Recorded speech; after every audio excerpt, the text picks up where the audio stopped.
Guys, welcome to the new episode of the First Responder Playbook. I'm joined tonight by Brian Hurtak. Brian is a business leader, a Fortune 100 executive, and the author of The Play Sheet, which, when I first saw that as a ginormous sports fan, caught my eye. And then I saw that it was about leadership, and it really caught my eye. And I was like, I got to get him on here. So, Brian, thank you for joining me, uh, especially on a Monday night with Monday Night Football just ending. My Bucks just won. Brian, thanks for joining me. Congrats on the Bucks. I'm a Fins fan, so I'm a little jealous of you right now. But thank you for having me, Brent. And it's an honor. Anybody that's trying to help first responders. I live here in San Antonio, Military City, USA. But the first responders, the EMT, the nurses, everybody out there, the firefighters, the policemen, everything they do to protect our communities. It's an honor to be here, and anything I do to help them would be amazing. I appreciate that. Brian, so tell us how did you around the journey of getting in the business world, deciding to write a book on leadership, and Yeah. I gotta say you have the most ingenious. I don't want to call it a style. I mean, yeah, I mean it is what it is. It's a style like spread option. Yeah. You got a play call sheet for leadership, and that's awesome. Like, how did you go down that journey? Yeah, like many people, look, I'm a 40-something-year-old guy. Been in corporate America for almost 20 years, and like anybody trying to get better in their personal professional life, trying to raise the ranks, trying to get the next job, get the next promotion. I studied everything. I listened to every podcast. I read every book. I went to every webinar, seminar. I had mentors, did everything. I was a voracious learner, but where I really struggled was to execute everything I spent all my time and money learning. And I remember this as clear as day. I was sitting on my couch one Sunday preparing for my work week ahead, and had books scattered. I mean, a paper scattered. I had my calendar up, trying to play Tetris to kind of get my day organized. My kids are running around, screaming and hollering. The kids' toys are everywhere. And literally, I was stressed out, overwhelmed, and anxious. And the work week hadn't started. And in the corner of my eye, I saw something I've seen 1,000 times. And like you, I'm diehard sports. You can see it behind me. And it was a coach on the sideline with this laminated sheet of paper covering his nose, his face, and he's with an array of colors and small print. He's glancing back and forth between his call sheet, play sheet, and the huddle.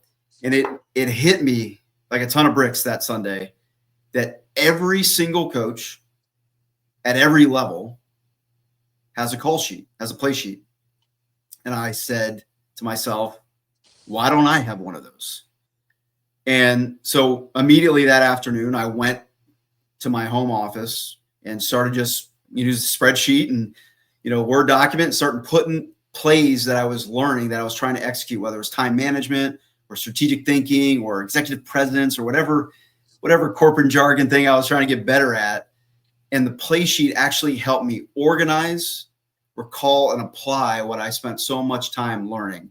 So that's the story of where it became, and I can talk more about how to apply it, other things as well. But that's how it hit me and how I started to use it. And then last thing is that as more people started to use it, somebody said, you should write a book about it. And I said, before I write a book, I should go study the art and the science of doing it. So I went across the country and studied 50 plus coaches on their process of creating a play sheet. I love that. Coaches are very selective creatures. How did you get the access to that? That intrigues me. Yeah. So I'm originally from South Florida, Fort Lauderdale, Florida. My high school football team is one of the best high school football teams there is, St. Thomas Aquinas. And so started there. I went to Valdosta State. I was a golfer in college. Valdosta had won they had won 4 Division II national championships. And actually some really big coaches had their start there. Kirby Smart, Will Muschamp, a lot of coaches had started there. And then I live here in South Texas under the Friday Night Lights. And I also was a graduate assistant at Georgia Tech. And so I worked for their athletic department. So I gave up sports and working in the sports business, sold out, went to corporate financial services companies. And so when I went back and I started to reach out to people, I realized I had a network of coaches, whether they were coordinators or just getting started or head coaches or athletic directors.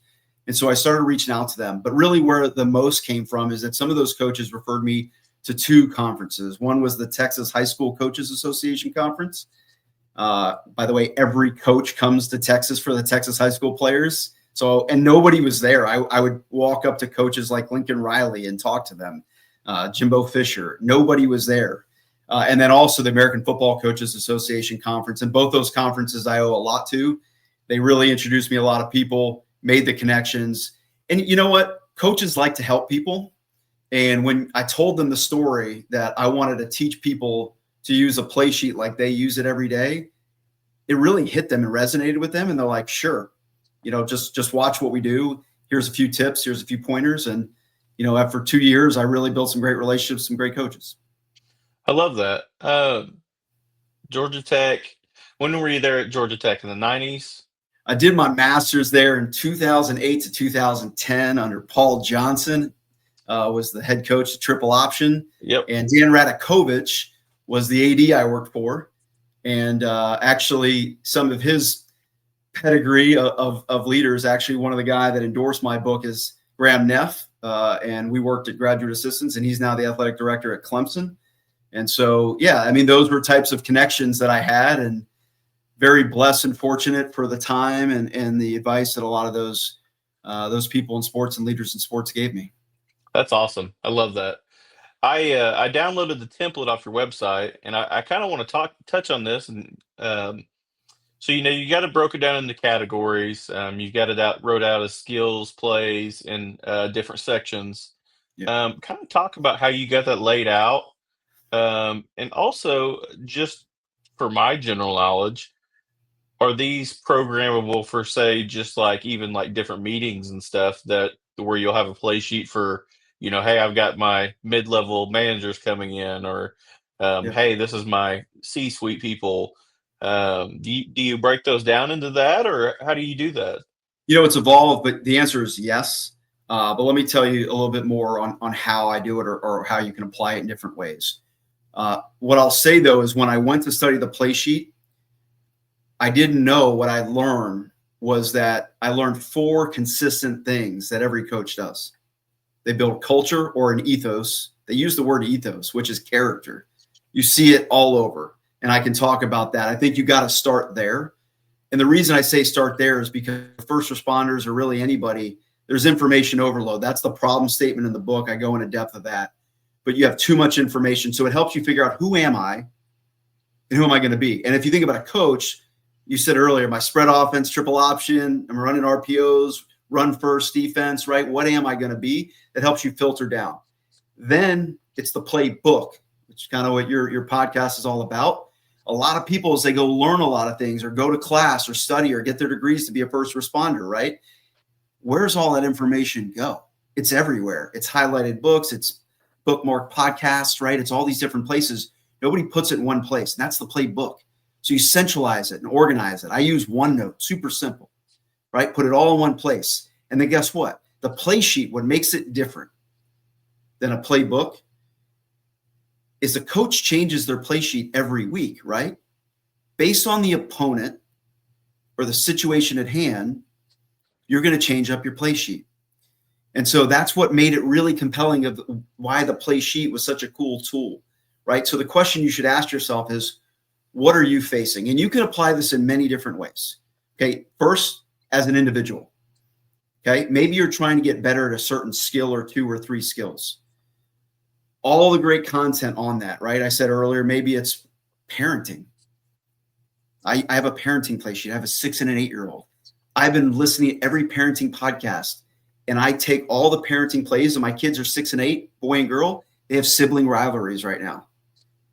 I didn't know what to do on that. So I literally am putting plays on my play sheet, not complicated. Literally, 6 to 7 plays, categories of those plays, little reminders to make you remember. And if I see my kids fighting, I look at it. Oh yeah, I listened to that podcast 3 months ago on parenting, and it allows me to intentionally apply it. So personally or professionally, you can apply that. Professionally, maybe I have a one-on-one with a direct report. I got a big team.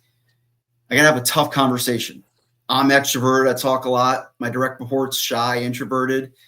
How I deliver that message, right? So I may have a play sheet that's really helping me communicate effectively in crucial conversations. So I'm going to create my play sheet that week to really effectively communicate in those settings. So that's how you can do it on a personal or professional level individually. Second, you can apply it to your teams, right? So if you have a playbook, think you could have a playbook for sales, you could have a playbook for marketing, you could have a playbook for first responders, right? You can have a playbook for different types of groups. And then based on what your goals are for the next 30, maybe 60, 90 days, take those plays and what you want your team to execute and put them down there. And then lastly, on the play sheet, what a lot of people don't know about the play sheet is coaches put more than just their plays. So in the templates I have on the website, I talk about tips and tricks, right?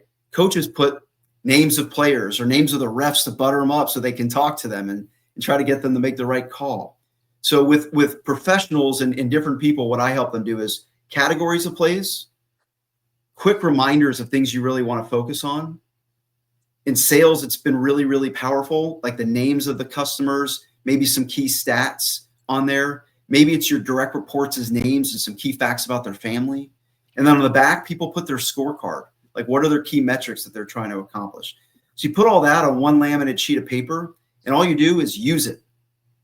Use it. More and more you use it, then it really, really works. And then the last part of the book is called adjustments. As you use it more, you figure out how to tweak it, right? How a team runs a play week 1 versus how they run it in week 10 is very different. Guess what? They iteratively get better at it. I talk about adjustments that you can make as a leader, as an individual, and set repeatable routines, simple routines, just to watch the film on yourself, tweak the play, get a little bit better. And look, for me, it just gave me intention of stuff I already was reading and learning and how to effectively apply it. And then when you have this in front of you, it's just a cheat sheet. It helps you quickly recall and apply the right play in pressure situations, just like a coach. Like last thing, think about a coach on the sideline. If they brought all their plays, how would they call the play? Yeah. Right? But they did it. They whittled it down based on film. They said, these are the 5 plays on 3rd and short we're going to run. Clock's ticking down. It's 3rd and short. The Buccaneers just had that, right? They had the plays. They have 3 seconds to call it. Same thing for us in critical situations, parenting, professional life, in meetings, in first responder, critical chaos, very important situations. You know, onboarding people. This is a really effective tool, how to have them execute more effectively. So you can see I'm passionate about it, but I think if anything, it's just build your play sheet. Don't overcomplicate it. Build it, use it, and I guarantee you're going to start effectively executing more plays. I gotta ask because you mentioned it. You mentioned critical conversations. Are you referencing the book Critical Conversations? Yeah, Crucial Conversations was one I listened to, the DVD, the podcast. I went to the class, everything, right? It really talked about different personalities and different styles and how you deliver the right message with the right tone and the right moment. Love languages, right? It's another one I do with my wife. I don't let her see my play sheet, but really, those are really critical tools. But and the crazy thing is it's probably not going to be effective today. So that's why putting them in your playbook is important. And then when you do, part of the book is establishing your game plan. That's part of the play sheet. And when you ask yourself, what am I focused on, or what am I facing, or who is my opponent now? You're going to go back and you're going to pull plays that are really relevant. And they may be 3 years later. I have a really cool story, if you've got a second, about Coach Tony Elliott. Yeah, absolutely. Of Virginia. I told you earlier, Graham Neff was the AD, introduced us when Tony Elliott was as the offense coordinator at Clemson in their heyday, and not their heyday, but 2015, 2016, 17, 18, when they were winning everything. He's playing Virginia Tech in 2015 or 2016. Virginia Tech ran this play where the halfback would play action and run around behind the linebackers, underneath the safeties. Quarterback would dump it off, and it would destroy Clemson every year. He tried to imply it at his team. Didn't work. Next year, tried again. Didn't have the right personnel. Next year, it worked a little bit. Wasn't great. 2018, fast forward to it. College football semifinals. They're facing Ohio State. Ohio State played a team earlier in the year that ran the same play. He saw it on the film. He told me in the interview, I broke the piggy bank. I pulled the play from 4 years ago. And I saw it in my game plan. I ran it in practice all that week. And with 2 minutes left, they were down 5 in the college football playoffs. They ran the play and scored the game-winning touchdown with that play. Now, why I tell you that story is, one, it's really cool if you like football.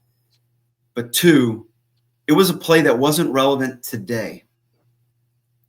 But you never know. A couple years from now, that play's going to be really relevant. And if you're organized and you have that framework, you can bring it down. And when you ask yourself, who is my opponent? You're going to remember, man, I had that play. I read that Crucial Conversations book or listened to that DVD 10 years ago.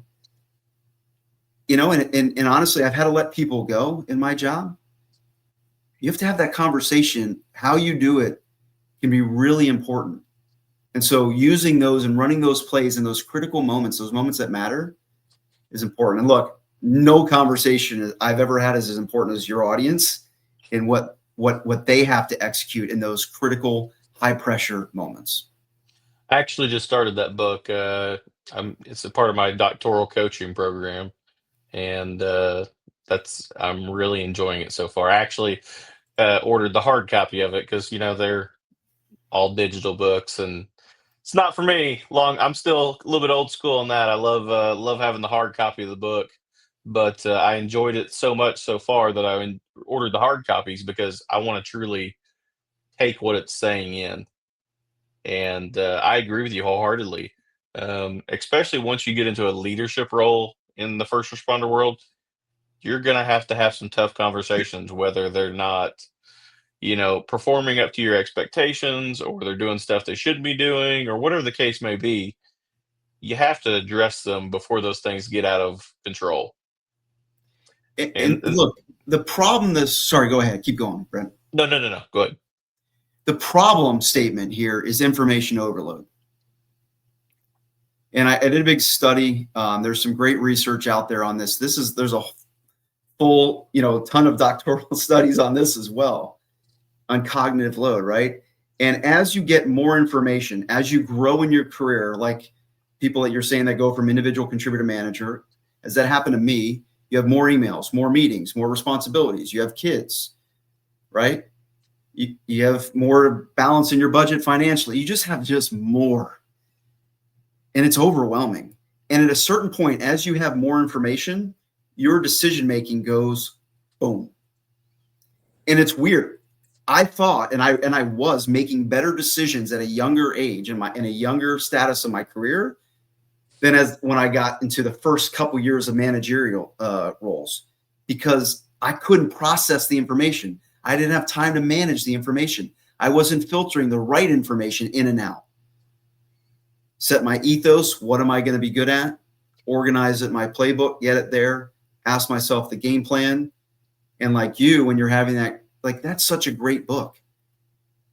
There's going to be a one-liner in there that's going to be relevant for you in like 2 years.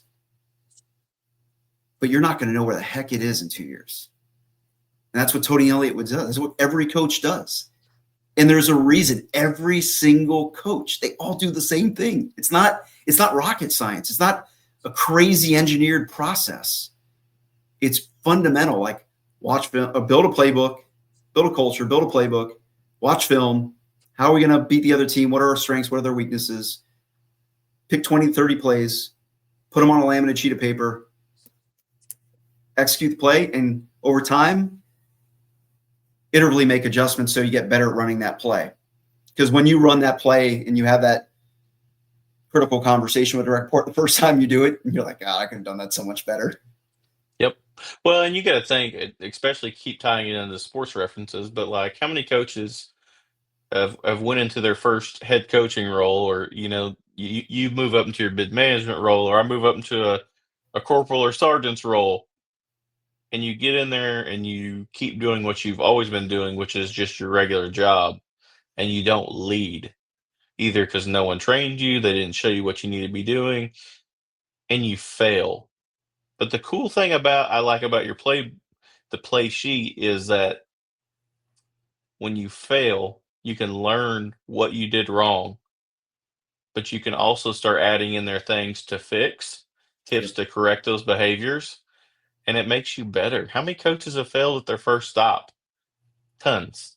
And then Tons. they learned, and then so they start adding these tips, key stat sections, the open section. They start adding things in there to improve how they lead overall Yep. in their meetings. And like that's what I loved about it. I noticed that when I was looking at the templates on your website, and like these are things that we can apply because I think that this really would fit well in the first responder world, because we have such a wide variety of things that we can be doing at any given time. Yep. Um, you got like on the one I'm looking at right now, the PDF version, there's 4 categories. Well, every shift, let's just say we're broken into 3 shifts, they're going to have a different variety of calls that come in just based off the time of day. During the daytime, a lot of times you're going to get a lot of retail theft. You're going to get, people's cars broken into in the morning, stuff like that. Stuff that keeps you busy, and you're not as being very proactive, stopping cars, being, you know, proactive. Your afternoon shift is you'll get a lot of domestics, people coming home from work, getting into it with their wife, arguing back and forth. You get a lot of that type of things. Overnights, you get a lot of people that are leaving the bars drunk, acting silly. Or if you do come across somebody in the neighborhood, they're probably out up to no good. Um, but your call volume's not as high as. So what I'm saying this to say is how you attack the job is different based on each shift you're on. And Yep. so your responsibilities are going to be different. How you handle are going to be different. And that's what makes this play sheet so valuable is as a supervisor, I can present this to my shift on the shift I'm on of how we can tackle things that we need to handle that are important. And then if there's other things I need to add in, like, hey, guys, we're going to have vehicles inspections in a week. Make sure your vehicles are cleaned, stuff like that. Add that in, and then you don't overload them. You can just go through your sheet and say, here you go. This is Mhm. how we're going to handle things. I love it. Yeah, I mean, I mean, high school. I studied a lot of high school coaches, right? Like they got young kids. You can't overwhelm with too much information. It's super simple, right? To have that, and yeah, and the categories are there. Like, pick 3 to 5 categories, then pick what plays you want to run in that category, and start using it. What I tell in the book is that just laminating it, bringing it around, and maybe even intentionally looking at your calendar or using it in real life situations, you start to actually use it and to apply it. And you will start, be conscious around how you're applying that play in that moment. And then if you set the routines, you'll ask yourself, hey, how did I run it? Or you ask a peer, ask your partner, hey, I'm really working on this. I try to execute it. What did you see? That's no different than you watching the film and coaching a player as a coordinator. Those are really simple tricks where you can help each other out using the play sheet. Yeah, and I really like because each of the templates they've each got a little bit of different things on here that I can just see, up front. But I really like that, like there's the leadership and building team harmony, and it's got like produce the producers, Yeah, build vulnerability based trust, be authentic. yeah, Those are things that it doesn't matter what kind of line of work you're in; those still apply. And those are little things that I think, in regardless of profession, leaders often forget, and you gotta remember that, like, hey, the whole mindset of like, hey, this is my department, this is my company, those days are long gone, and you yeah. gotta build a team anymore. Like you've gotta build those teams, you gotta make sure they function correctly. We can't just say, hey, we're just gonna, run the ball up the middle 3 times and 3 yards in a cloud of dust anymore. And we've got to adapt to what the world's presenting us. There's a lot of plays on there that I think are really relevant too, as well. Mindfulness is a big one for first responders. I'm personally vulnerable. I meditate. It helps me respond versus react. I know it's been proven in a lot of people that are dealing with high stress situations of how they act. Quick reminders on that help you do that. But one thing you said, I didn't go into ethos. I was looking to write a book on a play sheet.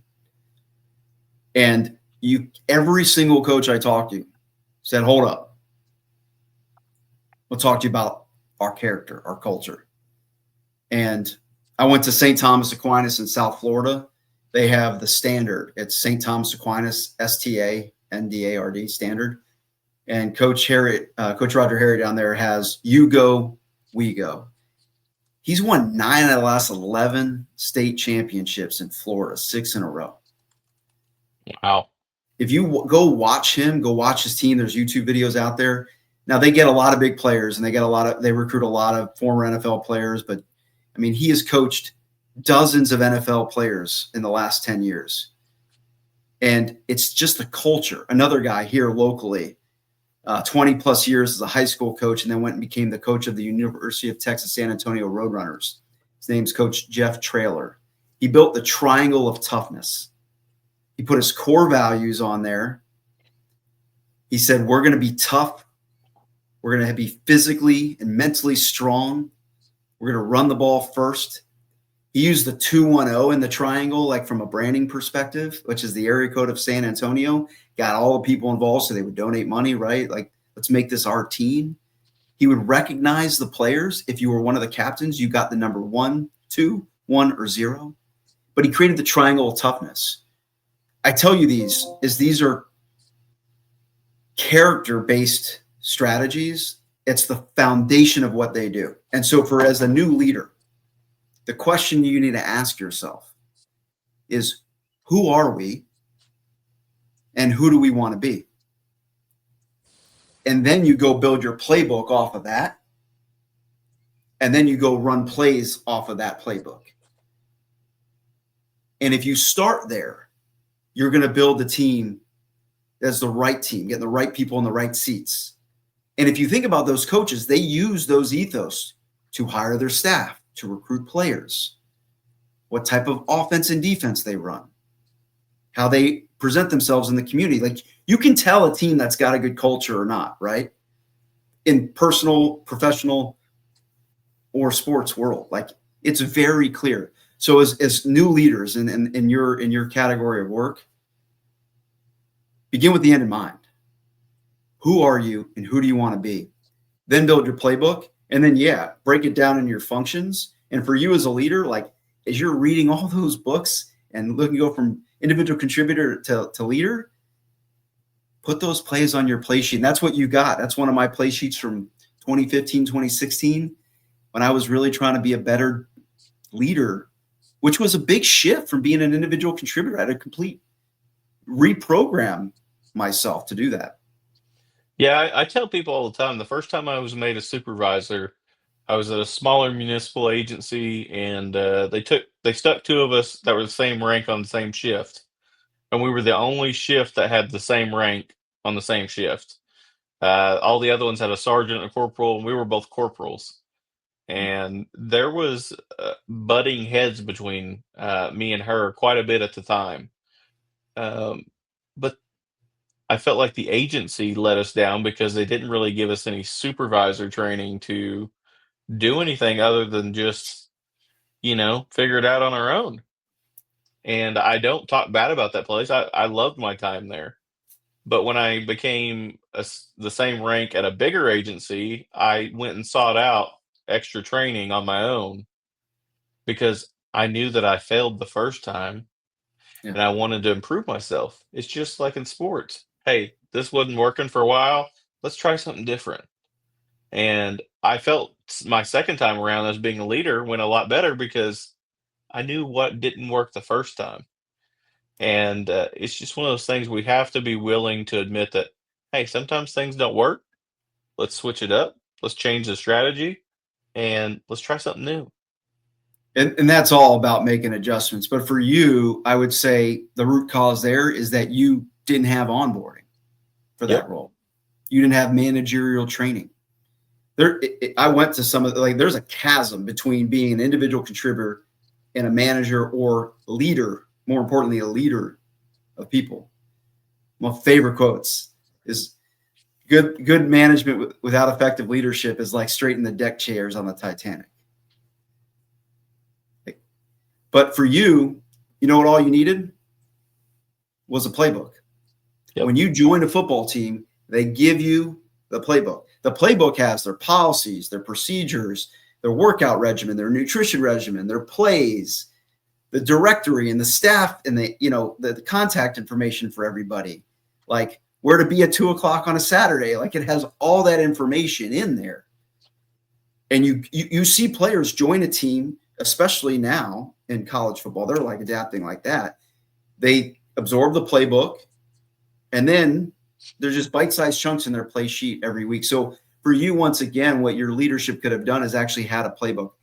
I did training for a sales team not too long ago, and they had one. This guy was the best insurance salesman you can have, but now he was leading all these salespeople, and they couldn't sell for anything.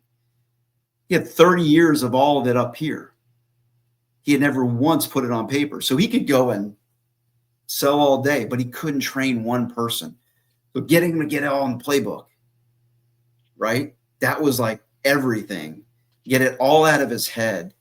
And so if you know a great leader, or you are a great leader, one of the best things you can pass on is building your playbook for your team and then letting them build their play sheet off of that. Yep. Wholeheartedly agree. I actually just had that conversation the other day with somebody, in that you can have all the knowledge in the world, but if you don't know how to relay your message to share that knowledge, what good are you doing? And with the technology today, like, I put it all in OneNote. Like, if you use Microsoft, you can do plenty of different things. I like OneNote because you can put the different notebooks in there. So to your point, you may have different categories, and each notebook would be a category, and then you run your plays. And I have some examples of that as well. And I think all the cool thing with that today is that now you have all these generative AI bots and Copilot or ChatGPT. And if you've got all that information in there, what I used to spend hours like going and searching for stuff, now I can literally go into Copilot with my OneNote and go, give me my top 5 plays over the last 10 years on time management. And I just pop it on my play sheet, and I'm off and running that week. It doesn't take any time. The heavy lift people, I'm going to lean in. Everybody asks, like, man, that sounds like a lot of work building a playbook. Yes. It's a slow down to speed up moment, but just get it all out there. I call it, like, in writing the book, it was like a vomit draft. Just get it all out and then organize it. And then every time you read a good book, you have a place to stash it. And from there, it just starts to snowball pretty quick. And once you get in that rhythm, it's fun. I love it. I think it's so simple, yet it's one of those things that we've all seen the coach, watching football on Saturdays, and he's sitting there, he's talking into his play sheet, so that way no one reads his mouth, and we've all seen it. But Yeah. you slow it down for a minute and think about it, and it condenses all your information into a small sheet that they can get their information out quickly to the people that matters. And I love it. I uh, I think that it's very applicable to what we do in the first responder world, because we are entrusted to make decisions quickly and efficiently and correctly, for that matter. And to be able to relay that information to the people that we are leading quickly, efficiently, so that they can make those decisions the same way is imperative. So I love it. And I want to touch on one thing earlier, because you kind of touched on it earlier. Yeah. The overall theme of leadership is that we often kind of think of, we're just going to keep doing the things that we've always done when we move up. Yeah. But the people at the top need to remember, when they come into those new roles of, hey, now I'm the guy over the middle managers, or hey, I'm the one over the whole company or agency, you can come in and change the climate pretty quickly. Yeah. It takes time to change the whole culture. And so you have to realize that, hey, just keep working at it. There's going to be bumps on the road, and keep working on your vision on how to make this place better, because you're probably going to get frustrated at times that, hey, something didn't work right. And, there's going to be pushback from people that, don't want to change what things they've always been doing. And then you have to realize that it's going to take some time. There's going to be some pushback, and to keep fighting that good fight, in my opinion. there's so many leadership books that you just rattled off there that are all embedded in my playbook and play sheet. One is What Got You Here Won't Get You There, right? That's a great book. Like, you try to be the same person you were as an individual contributor, you'll drown. Yep. You said another one, a lot of 21 Irrefutable Laws of Leadership from John Maxwell was embedded a lot what you said as well. Another one's The First 90 Days. It's a Harvard Business Review book. It's probably one of the best out there because every team that you take over, every organization you take over is in a different status or situation. Some are, keep the train on the track. Some are complete turnaround, right? So assessing that one's on my Amazon list. Yeah. So that's what I haven't got yet. But coaches, it's on there. Coaches use, they love, actually a lot of the coaches I talk to, like, they want to know, because they love this stuff. Like, think about it. They are leaders of their teams, their community, their organization. There's, there's a lot there. I remember the last story I'll tell you. I was at the Texas High School Football Coach Association conference. Nobody wanted to talk to this coach from SMU. His name was Sonny Dykes. I went over, started talking to him. I knew his family had a ton of football experience. His dad was a coach. He's been a coach forever. He was such a great guy, amazing guy. He said, "Call me tomorrow." Goes back. I call him. He's moving. Literally, like 2 days later, he's moving from SMU to TCU. Takes the new job. He has to completely rebuild the culture. And I'm literally talking for a couple months about him reestablishing Texas Christian University's culture, the Horned Frogs. He goes undefeated his first season, takes him to national champion. That was a real story, really cool, like just complete blind luck and fate and amazing moment that turned into something great. So, you said so many of those examples, but yeah, when you take over those teams, those are some really good books. But guess what? A lot of them get lost in the shuffle. All right. We're going to wrap up slowly because I don't want to tie you up all night because we could talk about leadership all night. Yeah. There's a couple things I want to touch on. First, if people want to get your book or if they want to book you for coaching, consulting, where can they reach you at? Yeah. My book, you can find on any digital platform. Most people get it on Amazon. It was an Amazon bestseller back in January when we released it. So really proud of that. My website, myplaysheet.com. You can get all the information. You buy the book there. You can see some of the templates that Brent was talking about. You can also book a free consultation. I've got my price sheet and everything out there as well. If you want to book me for individual or teams, etc., you can reach me there. And then coming soon, I'll give a plug. We've got my podcast will be coming out later this year called Friday Night Insights, which I'm pretty excited to do something like you're doing. Get thought leaders on and coaches and people that all this content I've gotten over the last couple months and years, start to put it in this form. So those are some of the areas that you get my information. You let me know and I'll be there. If you want somebody to talk first responder stuff, I'll be there. So I'd be humble to have you, Brent. 2 final questions. If you had to choose one leadership book for any new person to read that's going into a leadership role, what would it be? Oh, that's a ton. I'm going to name 2, but I'm going to pick one. So I really think 21 Irrefutable Laws of Leadership is last the test of time. I'm going to say 3. 7 Habits of Highly Effective People. That's number 2. Number 1, though, for me is 5 Dysfunctions of a Team. I've read them all. I've not read them all. I've read a lot of them. That one really helped me. You said it earlier. It was on my play sheet. Vulnerability-based trust. Patrick Lencioni taught a lot of people, did a bajillion seminars, sold a bajillion books. But his triangle was pretty simple. And it was vulnerability-based trust. You got to have that trust so you can actually have healthy debate and conflict, right? Different people, different styles. So you can challenge each other. But if you don't trust, you can't do that. If you have good conflict and healthy debate, you actually get the best decisions. And when you make a decision, there's a shared decision and you're accountable to that decision as one team. Win as a team, lose as a team. And then you achieve wins as a team.